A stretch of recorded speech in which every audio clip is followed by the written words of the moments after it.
ಕುಂದಾನಗರಿಯಲ್ಲಿ ಮತ್ತೆ revenge politics ಶುರುವಾಗಿದೆಯಾ? ಸಂಸದ ಶೆಟ್ಟರ್ ವಿರುದ್ಧ ಸೇಡಿನ ರಾಜಕೀಯ ಶುರುವಾಗಿದೆ ಅನ್ನುವಂಥ ಅನುಮಾನಗಳು ವ್ಯಕ್ತ ಆಗ್ತಾ ಇದೆ. ಹೆಬ್ಬಾಳ್ಕರ್ ಆಯಿತು, ಈಗ ಎಚ್.ಕೆ. ಪಾಟೀಲ್ ಸರದಿನ ಶೆಟ್ಟರ್ ವಿರುದ್ಧ ಎಚ್.ಕೆ. ಪಾಟೀಲ್ ಸೇಡಿನ ಅಸ್ತ್ರವನ್ನ ಪ್ರಯೋಗ ಮಾಡಿದ್ರ. ಹಾಗಾದ್ರೆ ಅಭಿವೃದ್ಧಿ ವಿಚಾರದಲ್ಲೂ ಕೂಡ ರಾಜಕೀಯ ನಡೀತಾ ಇದೆಯಾ ಅನ್ನುವಂಥ ಅನುಮಾನಗಳು ವ್ಯಕ್ತ ಆಗ್ತಾ ಇದೆ. ಹೆಬ್ಬಾಳ್ಕರ್ ಆಯಿತು, ಈಗ ಎಚ್.ಕೆ. ಪಾಟೀಲ್ ಸರದಿನ ಅನ್ನುವಂಥ ಪ್ರಶ್ನೆ. ಶೆಟ್ಟರ್ ವಿರುದ್ಧ ಎಚ್.ಕೆ. ಪಾಟೀಲ್ ಸೇಡಿನ ಅಸ್ತ್ರವನ್ನ ಪ್ರಯೋಗ ಮಾಡಿದ್ರ. ಈ ಅನುಮಾನಗಳು ವ್ಯಕ್ತ ಆಗ್ತಾ ಇದೆ. ಅಭಿವೃದ್ಧಿ ವಿಚಾರದಲ್ಲೂ ಕೂಡ ರಾಜಕೀಯ ನಡೀತಾ ಇದೆಯಾ ಅನ್ನುವಂಥ ಪ್ರಶ್ನೆಗಳು ಉದ್ಭವ ಆಗಿದೆ.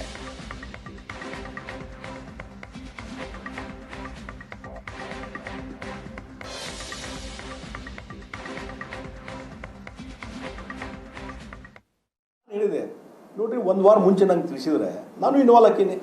ಕೇಂದ್ರ ಸರ್ಕಾರ ಸಂಪೂರ್ಣ ಹಣ ಅದನ್ನು ಉಪಯೋಗ ಮಾಡೋಕ್ಕೆ ಮತ್ತು ರಾಜ್ಯ ಸರ್ಕಾರ ಅನುಷ್ಠಾನ ಮಾಡಿಬಿದೆ. That is process. ಅದು ನಮ್ಮ ಇದರಲ್ಲಿ ಕೇಂದ್ರ ಸರ್ಕಾರ ರಾಜ್ಯ ಸರ್ಕಾರ ರಿಲೇಷನ್ದಾಗೆ ಯಾವುದೇ ಯೋಜನೆ ಇದ್ದರೂ ರಾಜ್ಯ ಸರ್ಕಾರ ಮಾಡಬೇಕು, ಅದಕ್ಕೆ ಸಂಬಂಧಪಟ್ಟಂಥ ಸಚಿವರು ಮಾಡಬೇಕು, ಇಲ್ಲಿ DC ಮಾಡಬೇಕು. ಡೆಫಿನೆಟ್ಲಿ ಮಾಡಿರಿ, ಯಾರು ಬಿಡೋದಿಲ್ಲ. ಆದರೆ ಒಬ್ಬ ಲೋಕಸಭಾ ಸದಸ್ಯ ಅದಕ್ಕೇನು ಎಫರ್ಟ್ಸ್ ಮಾಡಿ ಹಣ ತೊಗೊಂಬಂದೇನಿಲ್ಲ, ನಮ್ಮನ್ನು ಇನ್ವಾಲ್ವ್ ಮಾಡ್ಕೊಡ್ರಿ ಅಂತ ಹೇಳಿದೆ. ನಾನು ಮೊನ್ನೆ ಎಚ್.ಕೆ. ಪಾಟೀಲ್ ಗದಗಿನಲ್ಲಿ ಒಂದು ಕಾರ್ಯಕ್ರಮ ಸಿಕ್ಕಾಗೂ ಹೇಳಿದ್ದೀನಿ, ಮತ್ತು ಒಂದು ಪತ್ರನೂ ಬರ್ತೀನಿ ಈಗಾಗಲೇ ನಾನು ಎಚ್.ಕೆ. ಪಾಟೀಲ್ಗೆ. ನೋಡಿರಿ, ನೀವೇನೋ ಮೀಟಿಂಗ್ ಕರೆದಾರೆ, ಎಸ್ ಕರಿ, ನಿಮ್ಗೆ ಹಕ್ಕಿದೆ ಕರೀಲಿಕ್ಕೆ, ಎಕ್ಸಿಕ್ಯೂಟ್ ಮಾಡಲಿಕ್ಕೆ ನಿಮ್ಗೆ ಹಕ್ಕಿದೆ ರಾಜ್ಯ ಸರ್ಕಾರಕ್ಕೆ. ಆದರೆ ಒಬ್ಬ ಲೋಕಸಭಾ ಸದಸ್ಯ ನಾನು ಇನ್ವಾಲ್ವ್ ಹಾಕಿ ಆ ಮೀಟಿಂಗ್ದಲ್ಲಿ ನಂದು ಏನು ಸಲಹೆ ಸೂಚನೆ ಇದ್ರೆ ಹೇಳ್ತೀನಿ ಅಂದ್ರೆ ಕರೆದಿರಬೇಕು, ಬಂದಿರಬಾರ್ದು ಶೆಟ್ರ್. ಯಾಕಂದ್ರೆ ಇನ್ವಾಲ್ವ್ ಆದಂದರೆ ಕ್ರಿಯೇಟ್ ಮತ್ತು ಶೆಟ್ರ್ ಈಗಾಗಲೇ ಸುದ್ದಿ ಆಗಿಬಿಟ್ಟಿದ್ದಾರೆ, ಶೆಟ್ರ್ ತೊಗೊಂಬಂದಾರ ಅಂತ ಹೇಳಿ MP ಅವರು.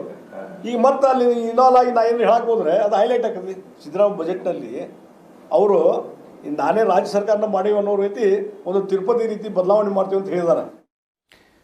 ಹೆಚ್ಚಿನ ಡೀಟೇಲ್ಸ್ ಕೊಡ್ತಾರೆ ನಮ್ಮ ಪ್ರತಿನಿಧಿ ಅನಿಲ್. ಇದೀಗ ನಮ್ಮ ಜೊತೆಗೆ ದೂರವಾಣಿ ಸಂಪರ್ಕದಲ್ಲಿದ್ದಾರೆ. ಅನಿಲ್, ಸವದತ್ತಿ ಯಲ್ಲಮ್ಮ ಅಭಿವೃದ್ಧಿಯಲ್ಲಿ ರಾಜಕೀಯ ಶುರುವಾಗಿದೆ ಅಂತ ಹೇಳಿ ಆರೋಪಗಳು ಕೇಳಿ ಬರ್ತಾ ಇರೋದು, ಗಂಭೀರವಾಗಿರುವಂತಹ ಆರೋಪವನ್ನು ಜಗದೀಶ್ ಶೆಟ್ಟರ್ ಅವರು ಮಾಡ್ತಾ ಇದ್ದಾರೆ. ಏನಿದು, ಇದ್ರ ಬಗ್ಗೆ ಏನೆಲ್ಲ ಡೀಟೇಲ್ಸ್ ಸಿಗ್ತಾ ಇದೆ?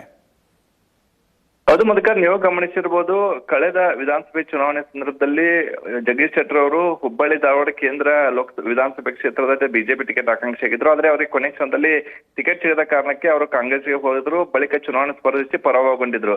ಒಂದು ವರ್ಷದ ಬಳಿಕ ಮತ್ತೆ ಜಗದೀಶ್ ಶೆಟ್ಟರ್ ಅವರು ಬಿಜೆಪಿಗೆ ಸೇರುವಂತದ್ದು. ಬಳಿಕ ಹುಬ್ಬಳ್ಳಿಯಿಂದ ಬೆಳಗಾವಿಗೆ ಬಂದು ಇಲ್ಲಿ ಲೋಕಸಭೆ ಚುನಾವಣೆಯಲ್ಲಿ ಸ್ಪರ್ಧಿಸಿ ಗೆಲುವನ್ನು ಸಾಧಿಸಿ ಈಗ ಸಂಸದರಾಗಿರುವಂತದ್ದು. ಸಂಸದರಾದ ಬಳಿಕ ಏನು ಅವರು ಕೇಂದ್ರ ಸರ್ಕಾರದಿಂದ ಸವದತ್ತಿ ಯಲ್ಲಮ್ಮ ಗುಡ್ಡದ ಅಭಿವೃದ್ಧಿಗಾಗಿ 100 ಕೋಟಿ ರೂಪಾಯಿ ಅನುದಾನ ತಂದಿರುವಂತದ್ದು. ಅದಕ್ಕೂ ಮುನ್ನ ಸಂಸದೆಯಾಗಿರ್ತಕ್ಕಂಥ ಮಂಗಳಾ ಅಂಗಡಿ ಅವರು 18 ಕೋಟಿ ರೂಪಾಯಿ ಸವದತ್ತಿ ಯಲ್ಲಮ್ಮ ಗುಡ್ಡದ ಅಭಿವೃದ್ಧಿಗೆ ಅನುದಾನವನ್ನ ಕೇಂದ್ರ ಸರ್ಕಾರ ತಂದಿದ್ರು. ಈಗ ಒಟ್ಟು 118 ಕೋಟಿ ಅನುದಾನದಲ್ಲಿ ಈಗ ಸವದತ್ತಿ ಯಲ್ಲಮ್ಮ ಗುಡ್ಡದ ಅಭಿವೃದ್ಧಿಯನ್ನ ಮಾಡಲಾಗ್ತಿದೆ. ರಾಜ್ಯ ಸರ್ಕಾರ ಕಳೆದ ಅಧಿವೇಶನದಲ್ಲೇ ಸವದತ್ತಿ ಯಲ್ಲಮ್ಮ ಗುಡ್ಡದ ಅಭಿವೃದ್ಧಿ ಪ್ರಾಧಿಕಾರವನ್ನು ರಚನೆ ಮಾಡಿತ್ತು. ಹೀಗಾಗಿ ಈ ಅಭಿವೃದ್ಧಿ ಪ್ರಾಧಿಕಾರದಿಂದ ಈಗ ಕೇಂದ್ರ ಸರ್ಕಾರದ ಅನುದಾನದಲ್ಲಿ ಅಭಿವೃದ್ಧಿ ಕಾರ್ಯಗಳು ನಡೀತಿರುವಂತದ್ದು. ಉತ್ತರ ಕರ್ನಾಟಕದಲ್ಲಿ ಸವದತ್ತಿ ಯಲ್ಲಮ್ಮ ಕ್ಷೇತ್ರ ಏನಿದೆ ಅದು ದೊಡ್ಡ ಶಕ್ತಿ ದೇವತೆ ಅಂತೇಳಿ ಕರೆಸಿಕೊಳ್ಳಲಾಗ್ತಾ ಇದೆ. ರಾಜ್ಯ ಹೊರ ರಾಜ್ಯಗಳ ಭಕ್ತರು ಕೂಡ ಆ ದೇವಸ್ಥಾನಕ್ಕೆ ಬರ್ತಾರೆ. ಹೀಗಾಗಿ ಈಗ ತಿರುಪತಿ ಮಾದರಿಯಲ್ಲಿ ಅದರ ಅಭಿವೃದ್ಧಿ ಮಾಡೋಕೆ ಈಗ ಜಿಲ್ಲಾಡಳಿತ ಹಾಗೂ ರಾಜ್ಯ ಸರ್ಕಾರ ಮುಂದಾಗಿರುವಂತದ್ದು. ಆದ್ರೆ ರಾಜ್ಯ ಸರ್ಕಾರ ಯಾವುದೇ ರೀತಿ ಅನುದಾನ ಕೊಟ್ಟಿಲ್ಲ. ಕೇಂದ್ರ ಸರ್ಕಾರ ಅನುದಾನ ಬಳಸಿ ತಿರುಪತಿ ಮಾದರಿಯಲ್ಲಿ ಅಭಿವೃದ್ಧಿಯನ್ನ ಮಾಡ್ತಿದೆ. ಆದ್ರೆ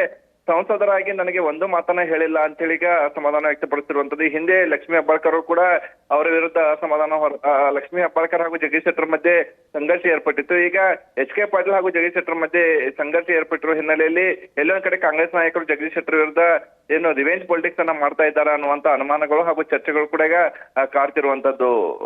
Madhukar, okay, thank you Anil ಡೀಟೇಲ್ಸ್ಗೆ.